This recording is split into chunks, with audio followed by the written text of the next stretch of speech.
know when Joe starts, here come people. All right, we're live. Good evening. How are you? It's Brian Edwards, Dean of the School of Liberal Arts. And I'm seeing people join in. Thank you for joining us for this event, which is, okay, as I talk, I see people going in. So I'm a little bit stalling, but I want to welcome you. We're here in different places. I'm here, of course, in the Dean's office in Newcomb Hall on the Tulane campus. And I'm going to introduce our wonderful guests who are in a combination of places: New Orleans, New York.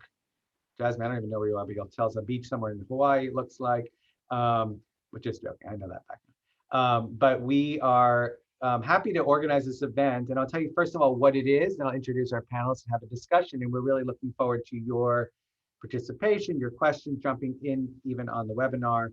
But this event is called Liberal Arts for the Careers of the Future.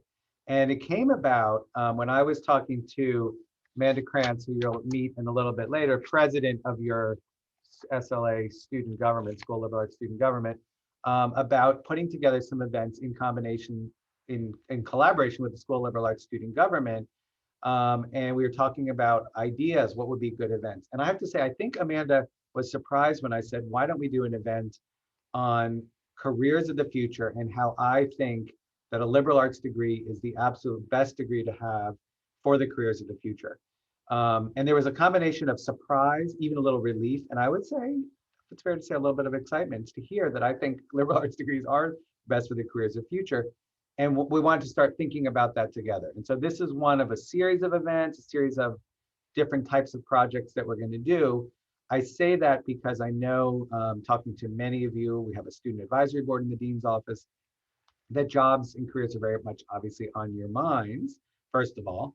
Second of all, I sometimes meet students at Tulane who, get very excited and passionate about having a liberal arts major or a double major in the liberal arts, but don't always know what they're going to do with that or how to translate it into a job or a career.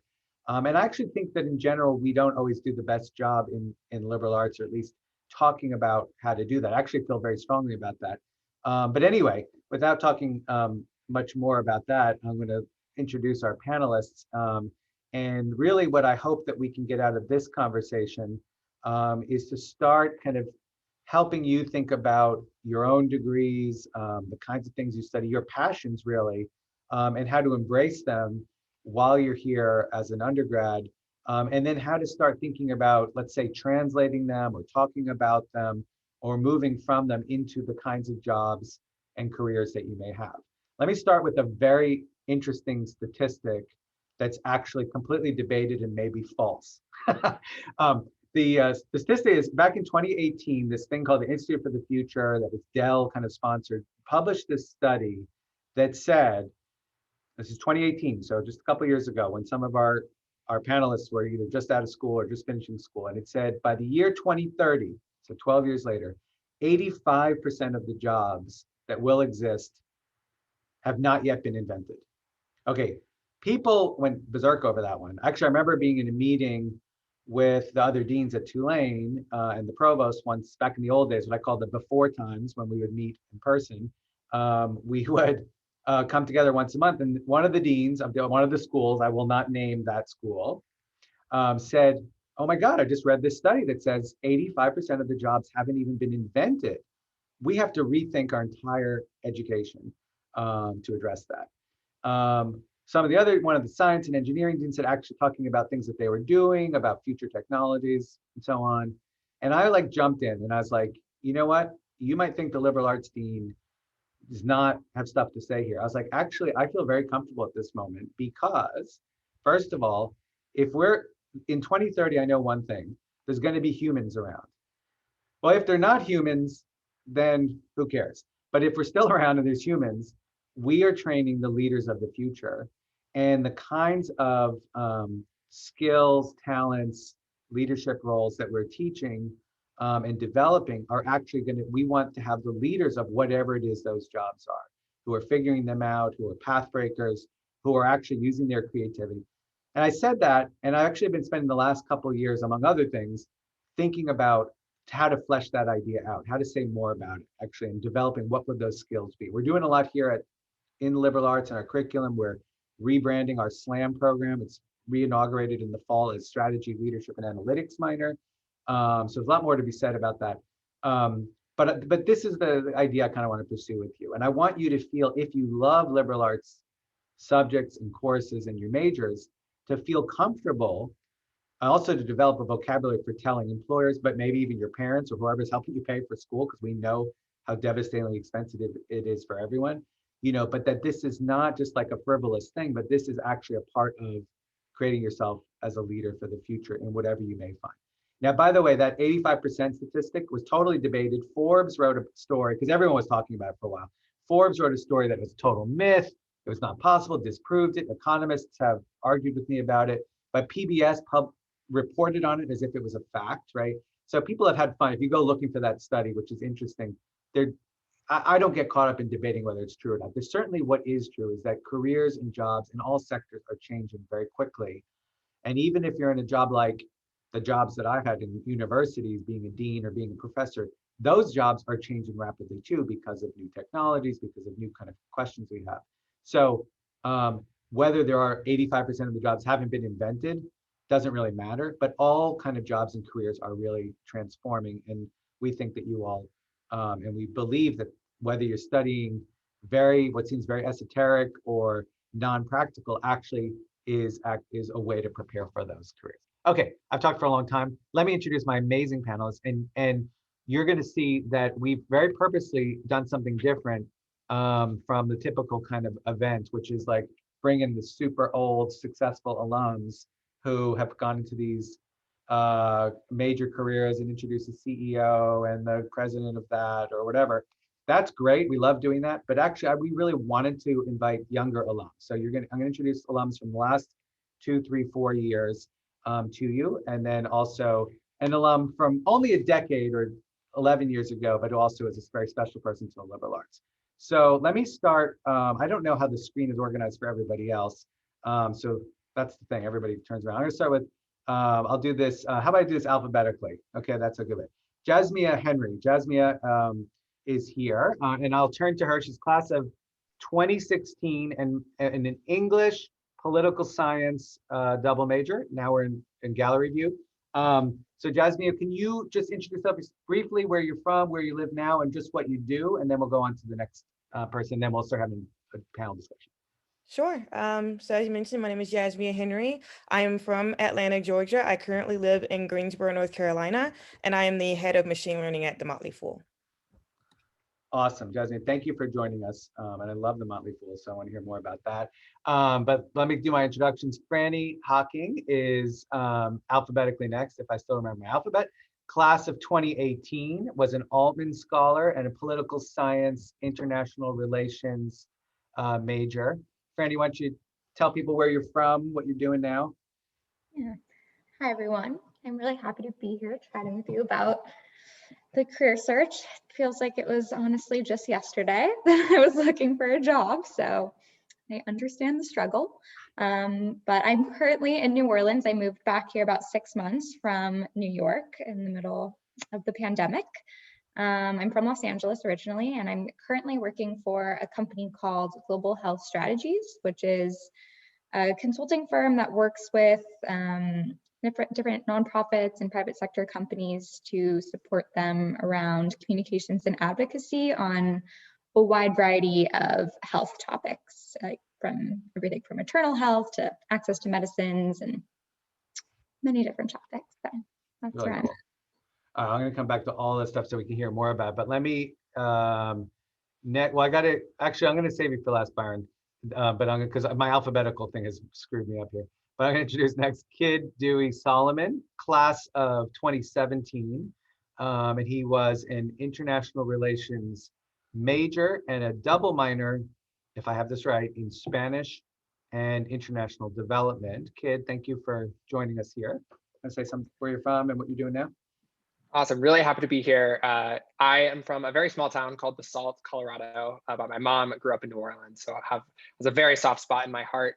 I'm currently living in New York City. I'm about to finish up my Master's of Public Health at Columbia University, where I've been focusing on climate change and health policy. So I am very empathetic of the job search stress. I currently feel it myself. So you have camaraderie in me.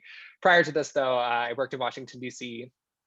at a think tank focused on international business development. And since starting at Columbia, have been working with the state of Colorado on COVID response policy and a lot of climate change related work. So happy to speak more about that. Great. Thank you so much, Kid, for joining us. And now, class of 2000, Byron Slosar, sociology and business double major, I guess that is. I don't have to tell us. And Byron, of course, is a very special person to us here in School of Liberal Arts, not only as an alum, but as a real partner in so many ways. And he's the director of the Career Wave program at the New York Regional Office at Tulane. And also is the CEO and founder of a company called Hive Diversity, which we're all very excited about. Byron, I'll let you introduce yourself a little bit more for those who don't know you. It's interesting. I am not a recent graduate, but I've worked with about 3,000 Tulane recent graduates, which I guess is why I was invited to this panel. It's exciting for me to actually participate and talk about my degree and my experience at Tulane. I think a lot of y'all know me as the guy who helps with careers and not ever the guy who gets to talk about his. And so I'm excited to share with y'all just my journey that has really pivoted into, I say often that I was kind of just born to have kids. I have a wonderful 2.5-year-old. My career became me having a lot of college-age children, and have recently started a new company that is focused on just making careers a little bit easier for everybody and also equitable across the board. Thank you for having me. Thank you so much, Byron, for joining us. So yeah, like as we started to say, one of the questions, and let me say for all of the folks who are joining us on the Zoom, a couple of things about how you can engage while we talk. Obviously, you can put questions in the Q&A, and we'll be all looking at them. And my fabulous assistant, Joe Mistro, is not only organized this, but also going to be looking at that and helping us. And then we'll also, you can also raise your hand. We have a way of inviting you into the Zoom call, so you can ask your question. We can see you if you like. We like that, but either way is fine.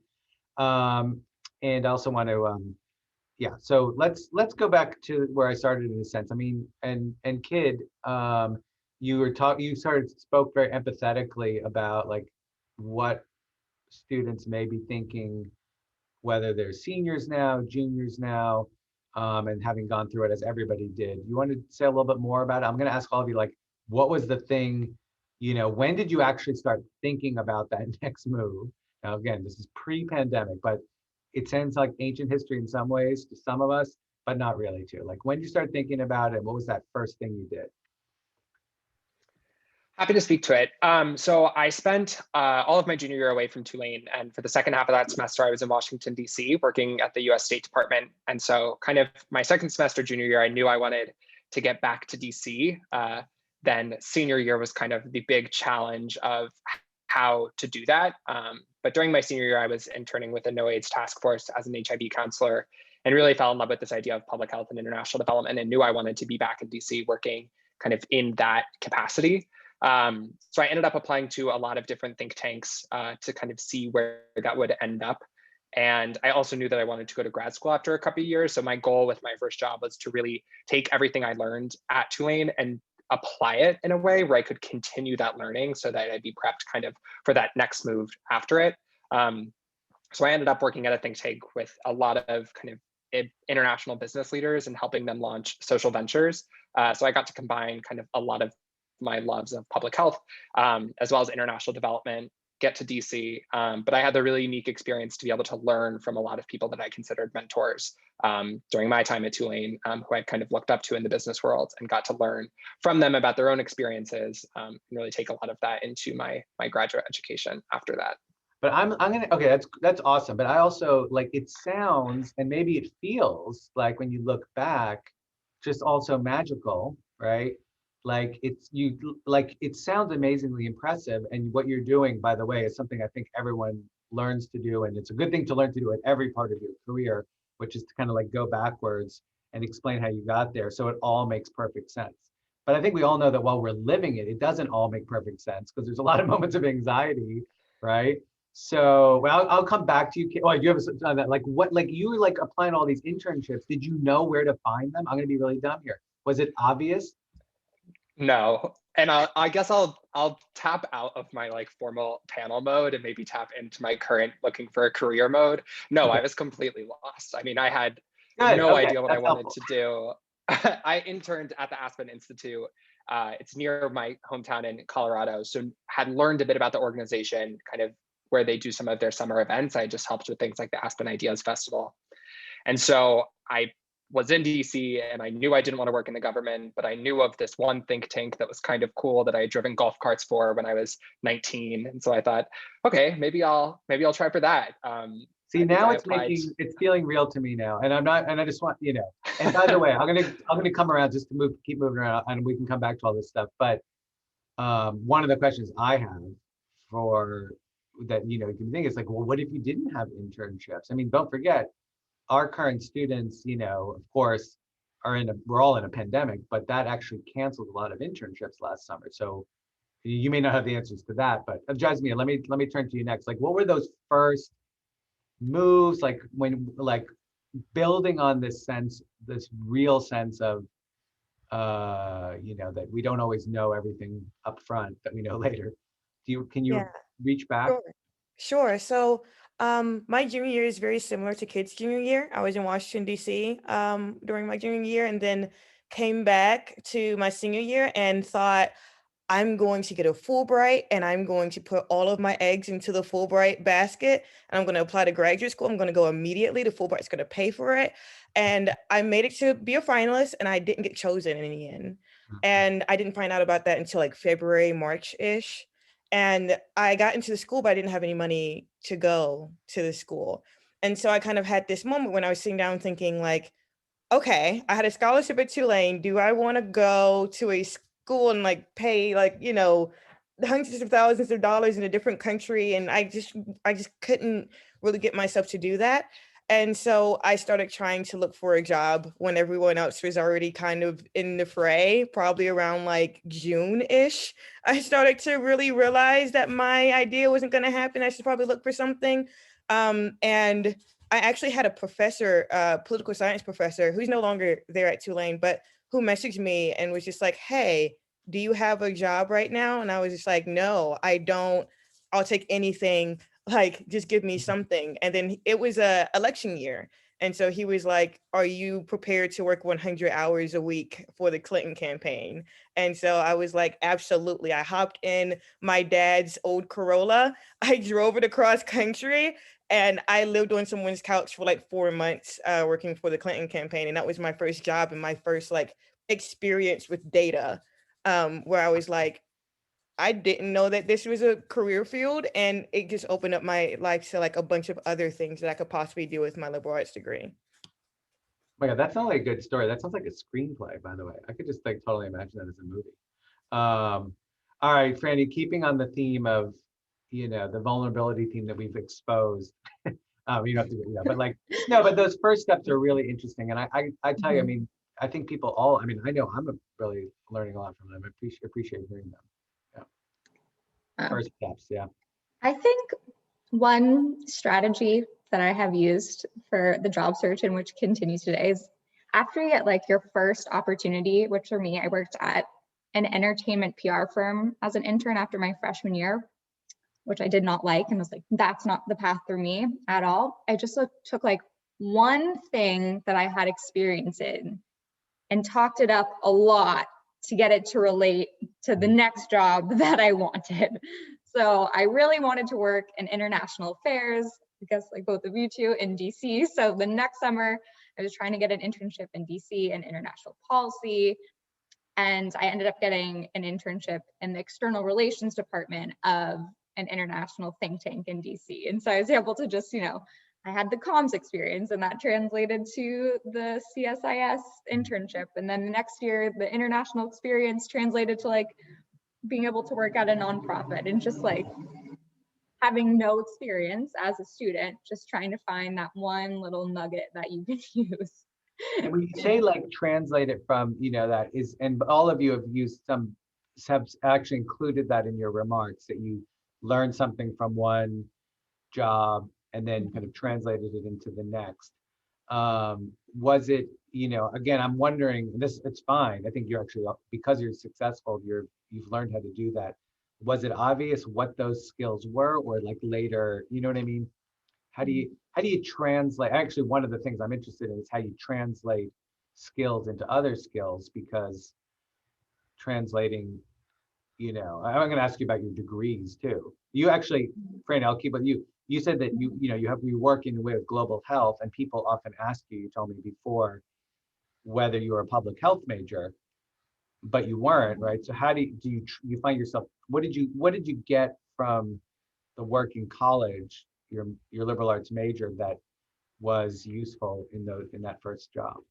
Yeah, so part of the bulk of the work of our company is around advocacy and communications about health issues. So what I was able to take was, I didn't have a super deep knowledge of the specific health topic, but because I had communications experience from, literally just classes and working on writing, and the ability to do research and learn quickly about a topic from coursework and from past internships, I was able to translate those skills into this job. And at least for my company, people come from so many different backgrounds. It's not just necessarily about the health expertise. They're also reporters, or, coming from small nonprofits. So yeah, for me, it's just kind of taking those root skills that you need day to day, and then, convincing them that you have the passion and the ability to learn fast on the job that will,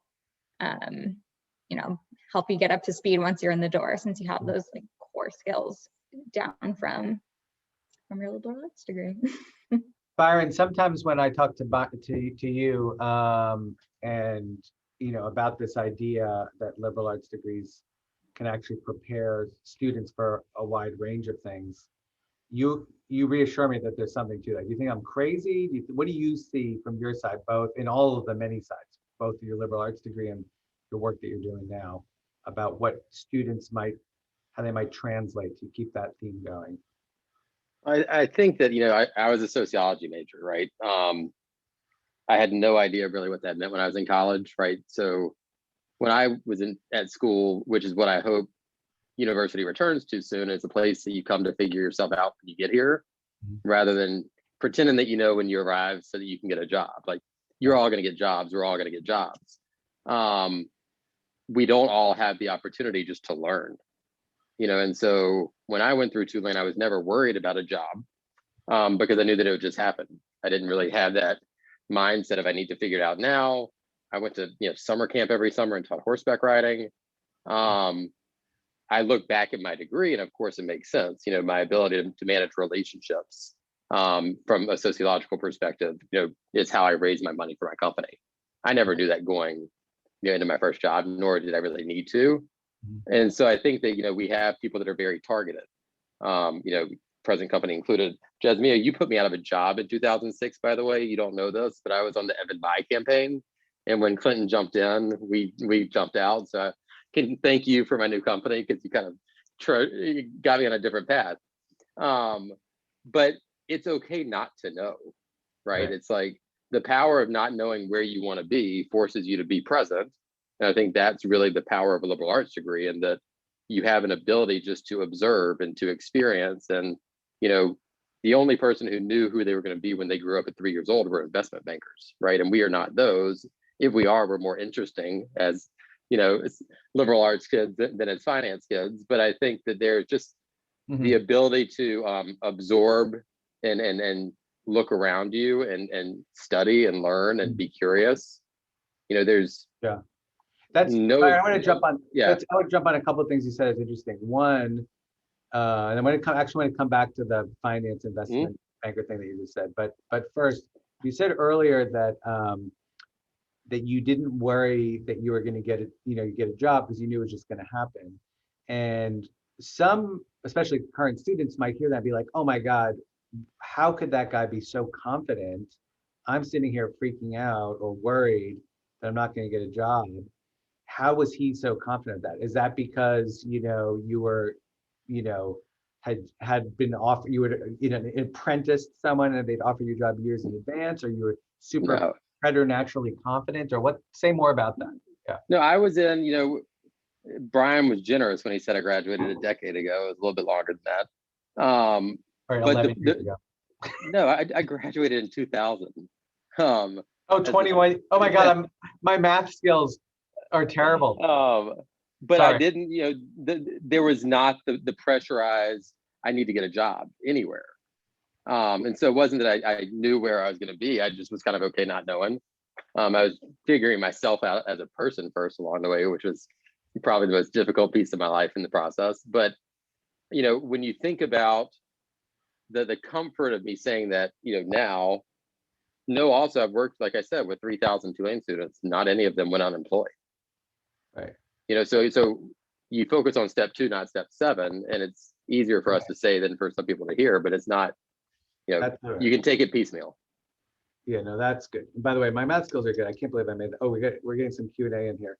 But no, that's really interesting. So by the way, so I graduated college 10 years before Byron. And one of the things that was true back in, so that was 1990 that I graduated. But something that's really changed, but that I really want to share with you all, because I think it's actually still relevant and you could help bring it back, which was back in those days, the investment bank firms were hiring a lot of people for these what turned out to be very kind of high income kind of financial jobs. They still are around basically. But in those days, they would actually come and interview. And I remember it was actually just ending when I started college. I didn't go in that direction. But they would come in, they'd look for 3 kinds of majors. And they would say it: English, history, and either philosophy or art history, believe it or not. And even though I went to college where there wasn't a business undergraduate major, but even so, there was an economics major, which was the closest to that in those days. And they weren't even really interested in economics in those days. They would say, I would say, why is that? Seems very strange, not even math. They would say, well, in those days, English, history, philosophy, art history, those humanities kinds of majors, or, humanities, social studies, were actually, they would say, the hardest ones. and the smartest students were being drawn to them. Now, if you happen to be a political science major or, a musicology kind of student, it all fits into what I'm talking about, or Spanish and so on. The point was that these were not practical, supposedly training you for that job. And they were saying, you could never learn the stuff that we need to teach you. And they intensely train these people. Kind of like I was thinking that Franny before. And we need people who know how to learn, who are smart, who have engaged with complex things, right? Now that kind of explanation for why our liberal arts degree was great training for even finance jobs is still around. We say we learn how to learn. I learn a lot of, and that's actually, I think, one of the skills you can bring to talking about what could be very obscure topics if you write a senior thesis, or you get really caught up in something that seems super geeky to everybody else. But that kind of depth of training, actually, as it turns out, for lots of even more traditional professions like finance and consulting, I mean, not traditional, but in the sense that they've been around for a while. They're not the jobs that you never heard of before. Turns out to be incredibly useful because you've engaged deeply with complex, super complex stuff. And the more you dig into it, I speak a bunch of languages, and I learned later in life Arabic. Arabic is, I use it for my work, for my research, but actually beyond that, it's one of the most complex language structures that you can imagine. A whole world is made out of these trilateral 3-letter roots. There's 10 different verb forms that you can make out of 3 little letters in all sorts of things, including a verb form that's when things become a color. It's so complex. If you're using stuff, I remember the careers guy at my former university came to me when I was running Middle East Studies, and he said, we want to know what Middle East Studies majors could get jobs in. And he said to me, I'm guessing espionage and the military, because this was war on terror type. And I was like, well, oh, maybe, but actually the complexity of to learn Arabic, it's so complex that actually I could see translating that into all sorts of systems and learning and, and so on, because you're engaging complex systems. I don't know, Jasmine, what's something in your work which was really fascinating at Motley Fool, this machine learning, which probably, I can, a lot of people don't know what that means. You were an English poli-sci major, and now it sounds like you're doing something super digital and techy. What do you see looking back as that you derived from? I mean, obviously, I'm assuming you're learning stuff at work a lot that you derived from those majors or work that you did. Yeah. So I also to tack on, I also had philosophy in there as well during my studies. It was my minor. So I during my entire time at Tulane, I just kind of learned everything that I could. And one of the greatest parts about Tulane is that even if you have a certain major, it doesn't stop you from being able to take different classes. And so essentially kind of looking back, one of the things that helped me a lot, especially when it comes to my current majors my current job, is both the fact that when you're writing an English paper or when you're dealing with what they call alternative data, which is essentially, I'm trying to understand why a human does a certain thing. So I have to try to find something else to give me the answer, right? Like I can ask you, are you upset? And you can tell me yes or no. But I could also look and take a picture of how how you are right now. And based off of the features that you have on your face, be able to identify how you currently feel. So different ways of being able to draw conclusions. All of those things came from, um, writing or doing multiple drafts of an English paper, or going and looking at, political science polling graphs and being like, oh, we were able to figure out the demographics of people in a certain range based off of the year that they graduated from college or high school or these other things, as opposed to outright asking somebody how old they are. And so essentially 99% of machine learning is essentially being able to teach a computer how humans react to each other and how humans think. And a lot of that is rooted in that liberal arts discipline, so that I'm able to have the patience to iterate over and over again until we can finally get the machine to do it correctly. Very, very interesting. All right, what's okay? Not to jump to this yet, but someone just wrote in the chat. Let's see. Well, it's actually a question for Franny. You take a look at it while I ask Kid this next question, if you want to answer that next. And Katie, if you want to join in and ask it yourself, just raise your hand. So, but if not, we'll just answer it live. Kid, so we've got students here. Probably we know we have at least one freshman. But I'm sure we've got a lot of people from all different classes. What's one of those things that you'd like to say that you would say to yourself if you were still in college at this event? One bit of advice. I think I would tell myself to not try to be a geology major for a couple of weeks in the middle of my freshman year.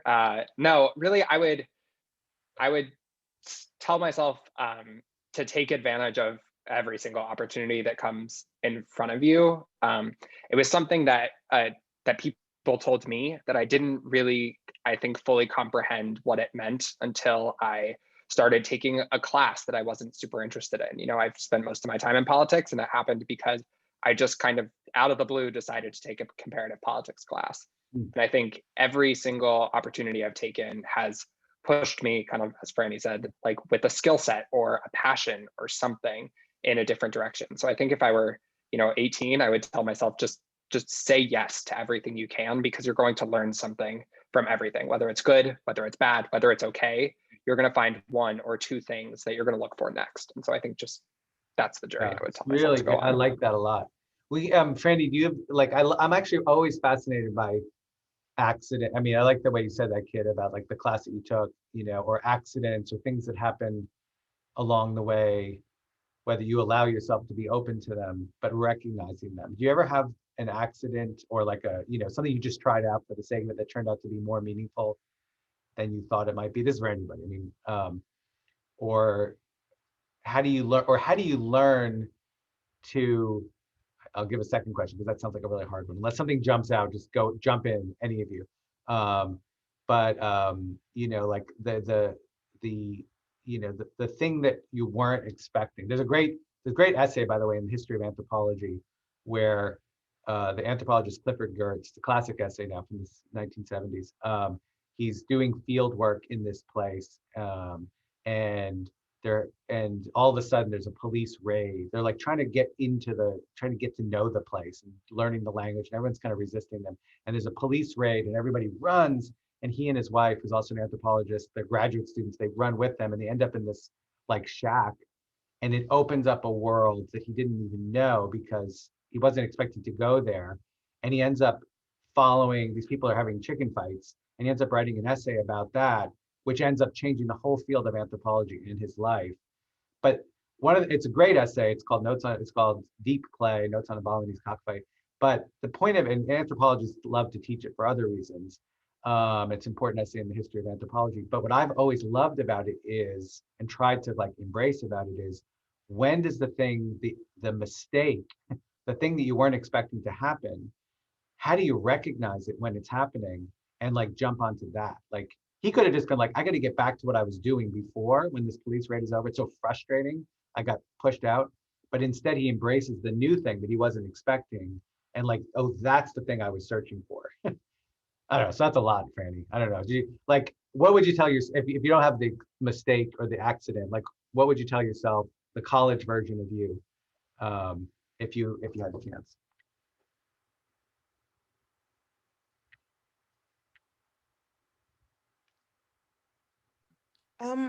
I think I would have told myself to relax. I was one of those people worried about a job or a graduate degree. Like I used to walk around and tell everybody I'm going to be a PhD, JD, scientist. Like I wanted to be all the things.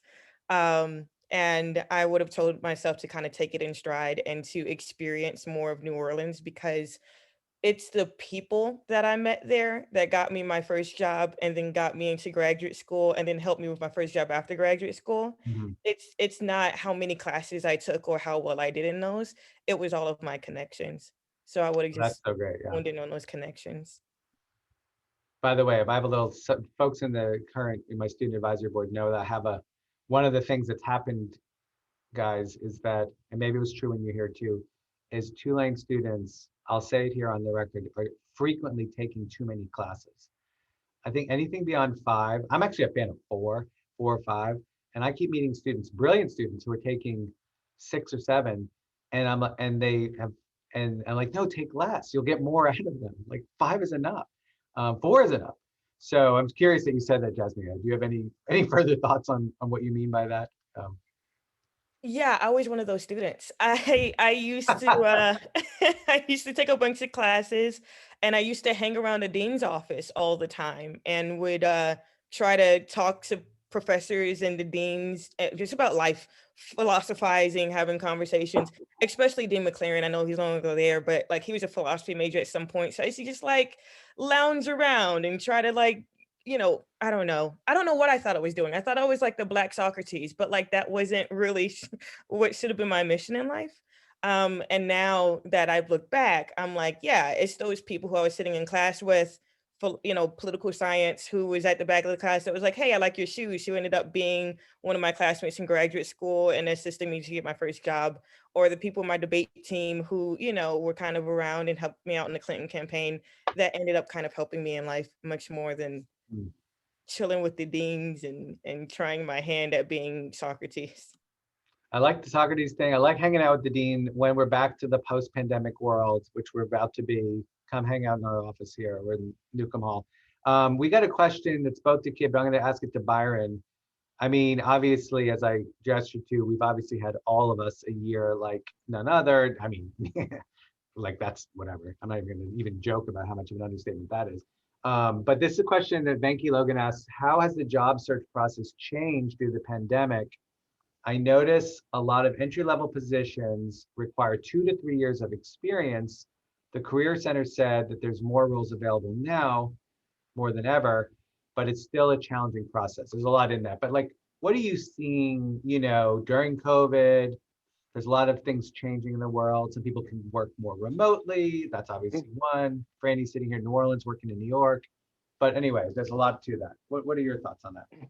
No, I think that, out of chaos comes opportunity, right? The world that we're about to go back into by choice, it doesn't have to be the one that we left behind. And I think that we've all seen, I used to never even consider what it would be like to work remotely. I'm in my office, obviously, but I've got a team of 10 in 5 states and 4 time zones, right? Like that's just now how it's going to be. And I think that employers are going to be much more flexible with finding talent and then acknowledging what that talent wants. But when you look at like and I really do mean this, the life cycle of if you're graduating this year with a liberal arts degree, you're not in finance, you're not in really a structured environment of recruiting. In a normal world, you've got 3 to 5 months after you graduate before you really get your job anyways. And so I don't see that changing at all. I see, I'm a new dad, so I look at like things with just obnoxious optimism, right? And I actually think that when we're not ready to slow ourselves down, the world slows us down. And so when y'all don't have the option to do anything, then you have to enjoy campus for a minute, or you have to acknowledge that like you're gonna, be thoughtful about what decisions you can make. But the landscape is primarily going to be the same, on-demand hiring. So whether that's you're a junior looking for an internship or a senior looking for a job or a postgraduate internship, you're going to want to use your time efficiently. Think about when you can actually apply to a job for them to fill it, but be thoughtful in it, right? They're going to, a month from now is a huge moment in time because anyone on the employer side, in a month, we're going to know what COVID looks like. We're going to know whether our staffs that we're hiring are going to be in person or remote. And so anyone who you reach out to right now is going to say, yes, I'm going to talk to you, but think about using that ask wisely, because you come to me and I'm going to say, sure, I want to talk to you, but my ability to help you is kind of minimal right now. A month from now is at its maximum. So like, just be thoughtful about where you're spending your time and where you're hustling, because you want to be ready to hustle when you need to. But we're seeing, the experience piece, the 2 to 3 years of experience for an entry-level job, that's always been there. That's just, it's obnoxious. You mean I gotta have experience to come get experience? Like that's a joke. But wait, do you think people are just saying that they don't really mean it, or do you think that's not? I think that is a term that is loosely defined. Some companies may see 2 years of experience as 2 really strong internships, right? I would say that the past year of just surviving and developing some stuff that might be asynchronous and teaching yourself coding or whatever else, that's an experience you can talk about. So be flexible in what you define for yourself as you're talking to them. If they say you need 2 years of experience in communications, you probably self-curated a lot that you can talk about that isn't a professional internship, but nobody had that this year. By the way, that's a really great point too. And by the way, remember in the beginning, I was noticing that Kid, Franny, and Jasmia all did a great job of describing what I said backwards, like writing this narrative of how they got to where they were right now, and obviously many more steps in the future for you all.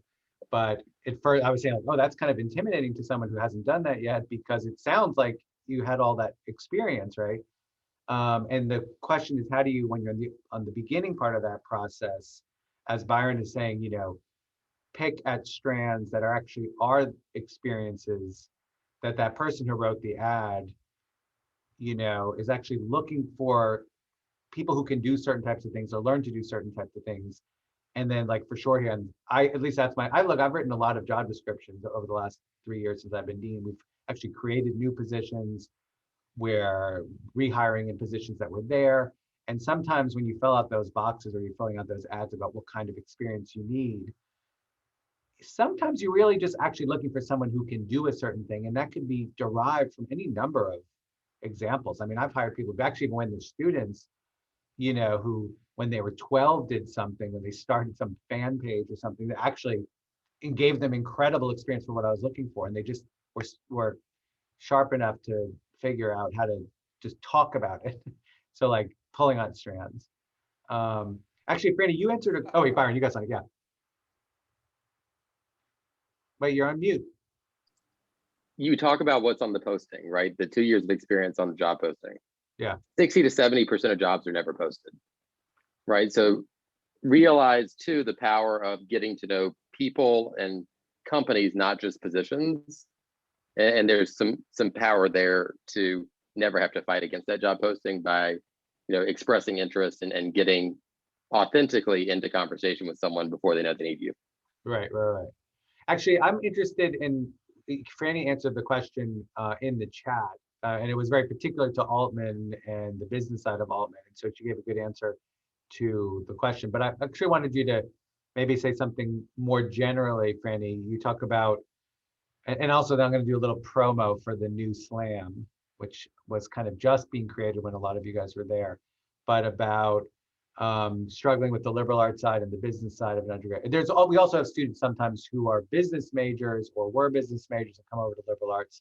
I don't know, can you just say a little bit more about the thinking that was there? And then we've got another amazing question in the chat that I want to get to. So folks who are not answering can take a look at that. Tell me who wants to answer that. Great one. Yeah. Yeah, it is a little bit Altman specific, so I'll try to broaden it out. But I think, if you're have two majors, whether that's, in the business school or, a hard science, and you also have a liberal arts degree, I think, as you're saying, it's hard when you have a big course load, but taking opportunities to try and take those elective classes that you think are interesting, Right. and whether in your major or out, and are the ones where you're going to be most engaged and passionate, you're going to get the most out of them, even if it's not exactly lining up with the credits you need. And that's something I wish I would have done more in school, and the times that I did Right. were so meaningful. I don't know if that's helpful, but I mean, just a little, the crossover of, having the business degree and the liberal arts degree, it helps you to have, for either of those fields, the perspective of the other to bring, whether into a more business focused career path or more liberal arts focused career path. Having either lens only adds to what you bring to the table. So. No, that's really good. By the way, for those who don't know, who are listening, Altman requires you to have both a liberal arts and a business double major. So that's why it was an Altman specific question. But more generally though, and I'm going to just a little promo, Slam version 2.0, it's already into version 2.0, just launched for the fall. Byron, you're hearing it here kind of first. You actually know, we consulted you on this. But we're calling it Strategy, Leadership, and Analytics minor. In fact, we're in the process of multiple job searches right now to hire more faculty in it. And there's a whole range of courses. It's a minor that's really meant for liberal arts majors to kind of do just what Franny was saying, like develop, and part of the new version of it is just all sorts of modules. So people are interested in marketing, or they're interested in creative industries of jobs in the arts, or they're interested in leadership, or more analytic and data kinds of stuff. There's modules, but frankly, there's a million ways to do, a bunch of different ways to do it, not a million. We've got now 400 people minoring in it, guys. It's incredibly popular, which is why we're kind of rebranding and hiring a bunch more people. But it's exactly that. How do you take your passions for what could be very non-practical seeming fields and then develop some of the skills that you could hopefully, and will hopefully help teach you how to talk about it, translate into some of these various kinds of careers. Now, I love the question, sorry, Abalufia asked, if I'm saying her name right. We as liberal arts majors, I don't know who wants to jump in on this, Kid, Jasmine, anyone who wants to jump in on this. This is a great question. We as liberal arts majors learn about the inequities of the world, of the status quo, and what about the status quo is inequitable? How can one stay true to themselves and try to find a job that isn't working to perpetuate the status quo? And lest the dean think that he was off the hook being working for a nonprofit industrial complex included. I love this question. And I think it's one that, well, did any of you have a version of this in your head when you were in college? And how did you negotiate that? Jasmine, you're nodding. Yeah. Yeah, I did. And I still deal with that today. I'm a Black woman with a Caribbean parent and an African grandparents on the other side, and I'm in tech. And even before I was in tech, I was in politics. So a lot of people, and then before that, I was at Tulane. So a lot of people don't look like me. They don't have dreads. They don't have, as I call accented families. So I was always passionate at first when I was at Tulane about trying to bring more equity there, working with the O and working with other people. But then after that, passionate just in my job to kind of find spaces for myself. I think the best piece of advice that I can give is just kick the door down. When you come into places, you're going to have jobs where it's going to be all lip service, where they're going to say they're about one thing and they're not really. The only way that you're going to know, and I feel be true to yourself, knowing the inequities, knowing the social justice issues that are existing out there, is by being vocal, by saying, hey, these things aren't right when you see something that's not right. And also being absolutely prepared to, if you have to, for your own sanity, for your own mental health, to leave from jobs that you feel like drain you, don't take you seriously as a person, and that don't listen to you. I didn't do that at my job after graduate school. I was working in a role for 2 years in wealth management with people who did not look like me and didn't care about people who looked like me. And it was the absolute worst thing I could have ever done. So I say, say something, stand up, and speak true to yourself. Yeah. I'm going to also, I just was writing, I'm going to invite Amanda Krantz to join us. I think what you're supposed to do, Amanda, is unmute your camera. Is that how it's going to work, Joe? She is the president of of School of Liberal Arts Student Government, and also ex officio a member of the Liberal Arts Dean's Student Advisory Board. One of my favorite parts of my every other week when I get to meet with these amazing people. So she helped conceive this event. Amanda, welcome. Do you want to either ask a question or talk a little bit more with us for a moment? Yeah, hi guys. I'm Amanda. I use she, her pronouns. I am the president of the School of Liberal Arts Student Government, and I worked with Joe and Dean Edwards on organizing this event. And I have really been enjoying our conversation, especially that last question that was asked. I guess this was sort of asked in the beginning, but I would love to kind of hear more about what's an opportunity you wish you took advantage of in undergrad, and also yeah, I would love to hear the answer to that question and what you guys think is kind of the benefits of being an SLA student that we should definitely take advantage of. I'm happy to jump in here. I think like all of the panelists probably did a bit too much at Tulane. I think my advisor, Sarah Montez, was about ready to kill me at the end of senior year when I was trying to sort all my credits out. But I think the one thing that I say take advantage of, and this is something that I took advantage of, there are so many resources for liberal arts students. You just have to look and you just have to ask. I think it's really easy to fall into the trap at any university of saying like, there's too many people here, I can't do this. And that's not the case at the School of Liberal Arts. If you go up to your professors, if you talk to the deans, I mean, if you're in admissions, wherever it is for you, there are so many opportunities there to do really incredible things, whether that's funding for research you want to do, whether that's going to DC for a semester or going abroad. So I would just say, kind of be willing to ask for help, because the more you do that at Tulane, the more help you're going to get and the better off you're going to be. That's great. Yeah. Anybody else want to jump in, Franny? Yeah. Pretty specifically, something I didn't take advantage of and wished I had was getting involved in research opportunities. I think it's a really great way to narrow into a specific area of interest that is really something that employers like, and also just wonderful for yourself to learn deeply about an issue and get the skills of research, which you can bring to so many different jobs. So. Oh, wait. Okay. I'm going to plug something else right now, guys, because we developed, and Byron knows about this, and we are partners on this, a fabulous new thing. It's called the Tenenbaum Sophomore Tutorials. So if you are a freshman on this call, you must take a look at this. Tenenbaum Sophomore Tutorials. We created this very special program and help promote it too, if you're a freshman or if you know freshmen. It's a year-long thing. It's a class of 12 people with 2 professors. You get every other week, you get one-on-one tutorials, and then it's a small group. The second semester, you get one-on-one full credit for a semester-long independent research with a professor. We give you $1,000 on top of it to do research. And then there's a symposium at the end. It's like a response to what I kept hearing, that students want to have the chance to do research, and it's for sophomores only. Joe just put it in the chat. Take a look. We're so proud of it. We just started it this year. Was the first year, and there's applications for next year up there on that website. So anyway, sorry, just the research thing. And actually, you can research whatever you want. I mean, the class is like, the course next year is on these special topics, is on like post-colonial tourism.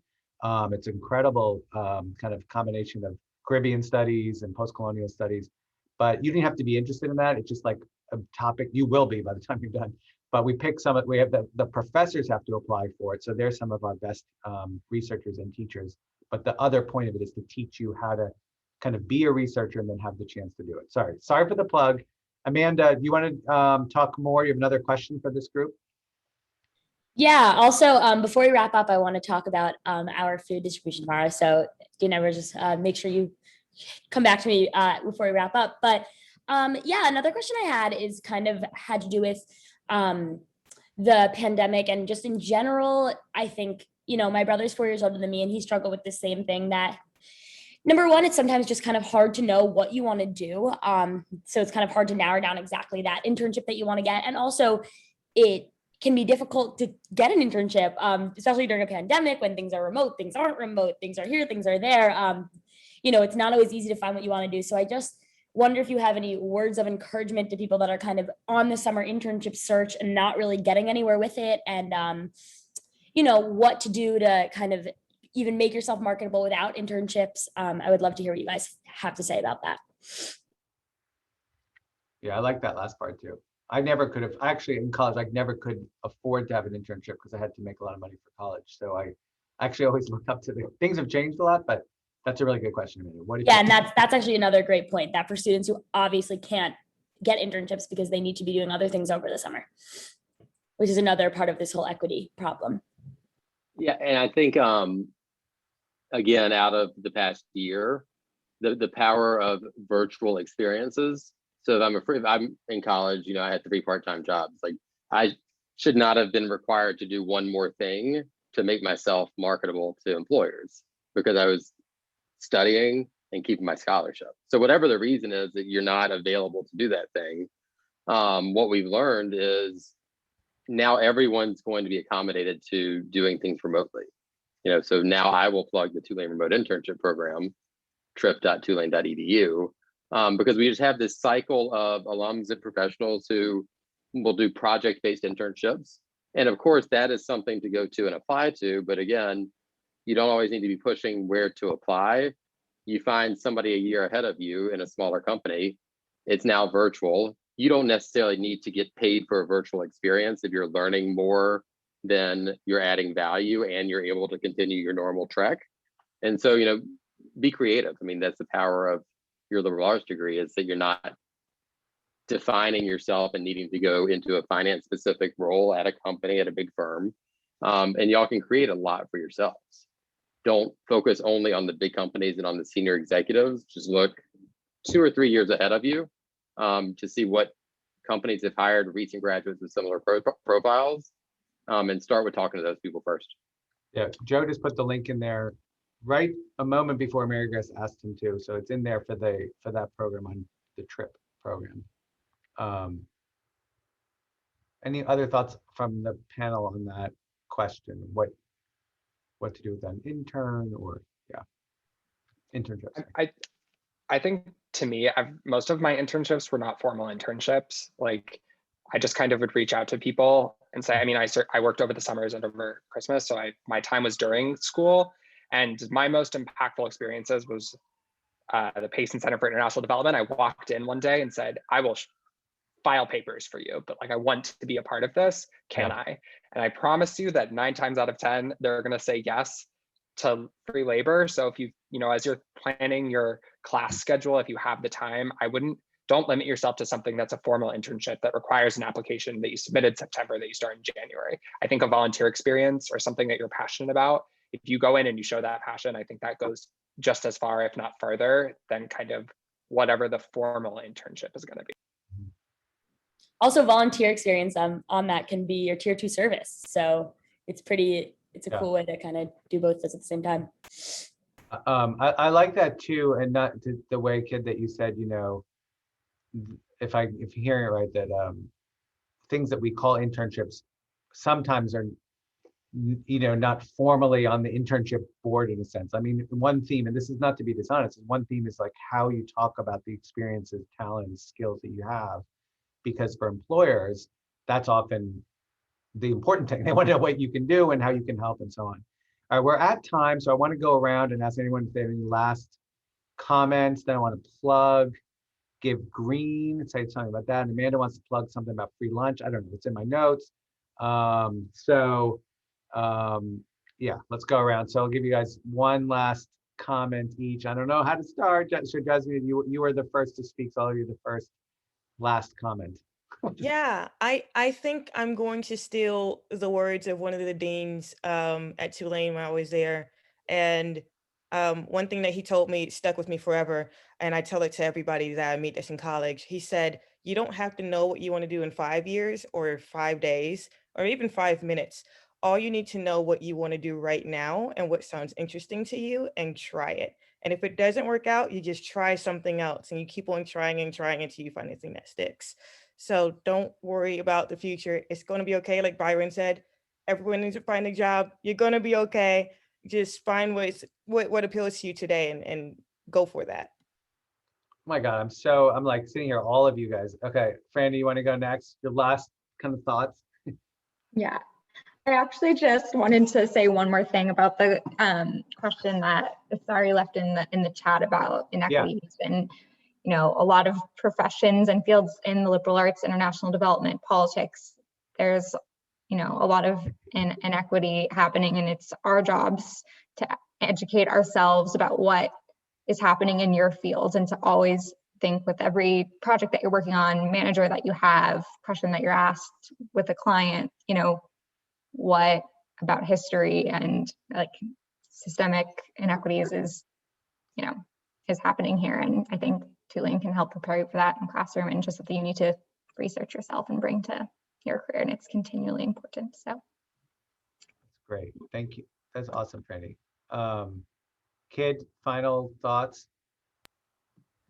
Yeah, I think the thing I would say is just do what you love. I think that everything that I've gotten in my career has come about because I've really gone after something that I wanted to do because it mattered to me and it made me happy. I would say that was every experience, every internship, every class I took, and it hasn't led me astray. And my dad always says, if you love what you do, you'll never work a day in your life. And I think that's kind of the beauty of what a liberal arts degree gives you. You get to find what you love and make it happen. So don't be afraid to do that, and like don't give up on your dreams, because those are the things that are gonna get you places.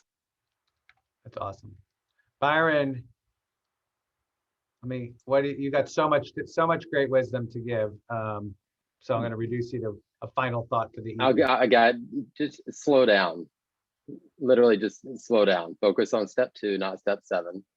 And embrace not knowing things. Like that, I keep going back, like Jasmine, true knowledge exists in knowing that you know nothing. Right. So acknowledge that that's a wonderful thing and that you're going to figure it out, and don't rush to know everything. And then be people first, candidates second, right?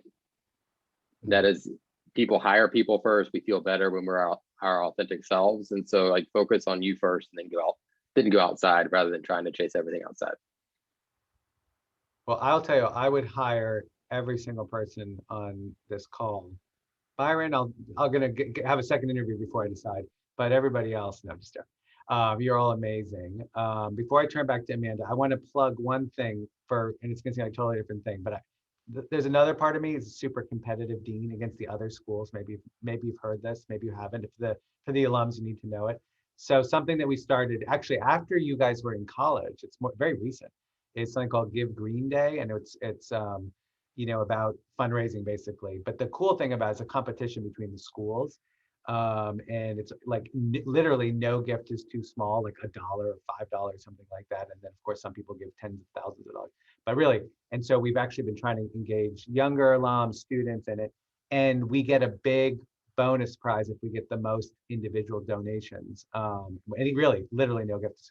So on Tuesday next week, March 23rd, we're not, I'll break the news to you guys. We have won. We have beat not only our division, we're the middle division, but the big boys like athletics, like the ones who are supposed to win it all.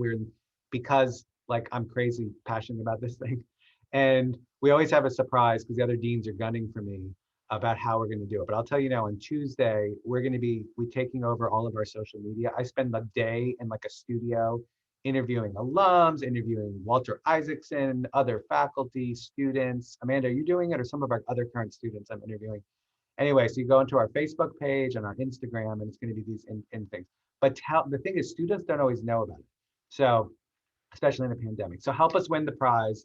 Check it out. Follow social media for Tulane, for School of Liberal Arts social media. And it's just a nice way to stay connected to us. Amanda, so that's aside.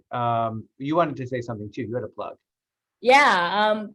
Thank you to the panelists that are at this event. Dean Edwards and I have talked a lot about why liberal arts degree is the best degree, and I'm so happy we were able to put this on. Thank you especially for people who are coming. I know we're kind of all Zoom fatigued, but I think this is an awesome panel, and I definitely learned a lot myself. So we are giving out free Milk Bar tomorrow on Milk McAllister. Bar? Yeah, Milk Bar on McAllister at 11 a.m.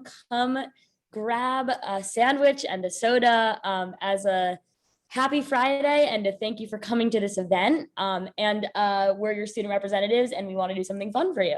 So Wait, please what time and where? 11 a.m. on McAllister Drive. There will be a table, and you'll see us with a lot of sandwiches and a lot of sodas.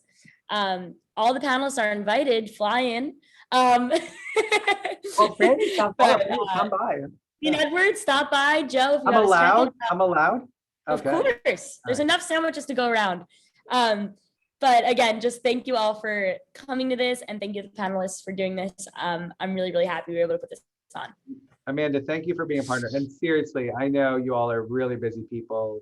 Byron, thank you for helping us find these incredible alums. I'm so happy I didn't get to meet you when you're here because I wasn't here yet, but I'm just thrilled. I'm always thrilled to meet Tulane alums, but you guys are fabulous, fantastic, and live up to all the hype. Jasmia, Franny, Kid, and Byron, and Amanda, thank you for time. Joe Mistro, show your face, Joe Mistro, you're amazing. Impresario, as they say in Call My Agent. You're the impresario agent. Thank you for doing this. It's not going to show his face. Anyways, great evening. It's recorded, so you can tell your friends if they want to see it. We're going to put this, I don't know where we're putting it, on our SLA webpage. Joe, where are we putting this? Do you know? Put in the chat. I don't know. I don't know if we figured this out. But come to the, we'll let you know. Oh, he's going to tell us. We have not figured it out, but we will send the link to Amanda too, and she can share it. Yes. One of the jobs, I'm doing a lot of hiring right now. One of is our new Assistant Dean of Marketing and Communication. And it's amazing to hear what finalists for this job or people interviewing for this job are thinking about in terms of our own outreach. So there'd be lots of stuff there. Anyway, we've gone over time, so thank you all. Have a great evening. Good luck, Kid, Franny, Jasmia, with what you're doing. And of course, Byron, but with what you're doing now and what the next steps are. And of course, we're going to stay in touch. And remember, there will be homecomings soon, maybe even this fall. Stay tuned, we'll see. So we'll always look forward to seeing you there, and come by the SLA tent where we usually are known for our swag. Anyway, have a great evening, guys. Thank you so much, and talk to you all soon. Thank you so much.